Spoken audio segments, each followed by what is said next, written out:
এখন থেকে রাজ্যের সব কলেজ এবং বিশ্ববিদ্যালয়ের ইউনিয়ন রুম তালাবন্ধ রাখতে হবে। এই মর্মে রাজ্যের উচ্চশিক্ষা দপ্তরকে নোটিশ জারি করতে হবে।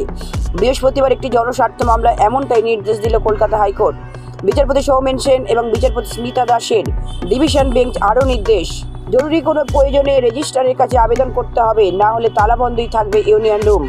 হাইকোর্টের ডিভিশন বেঞ্চ ছাত্র সংসদের নির্বাচন নিয়ে রাজ্যের কাছে তাদের অবস্থান জানতে চান। এই বিষয়ে 2 সপ্তাহের মধ্যে হলফনামা দিতে হবে রাজ্যকে। এর আগেও হাইকোর্ট এই বিষয়ে রাজ্যের মতামত জানতে চেয়েছিল।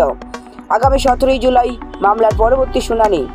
দীর্ঘদিন ধরে রাজ্যের বিভিন্ন কলেজ এবং বিশ্ববিদ্যালয়ে ছাত্র সংসদ নির্বাচন হয়নি।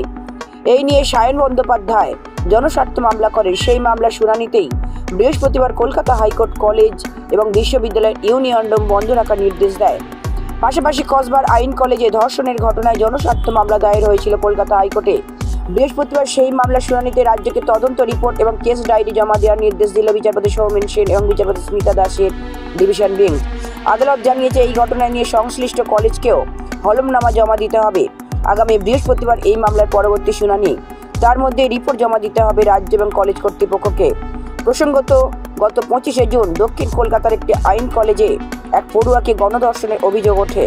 ঘটনাটি প্রকাশ্যে আসে গত 27শে জুন। ঘটনায় কলেজের রক্ষী সহ আরও 3 জনকে গ্রেপ্তার করে পুলিশ। ব্যুরো রিপোর্ট, লটারি সংবাদ।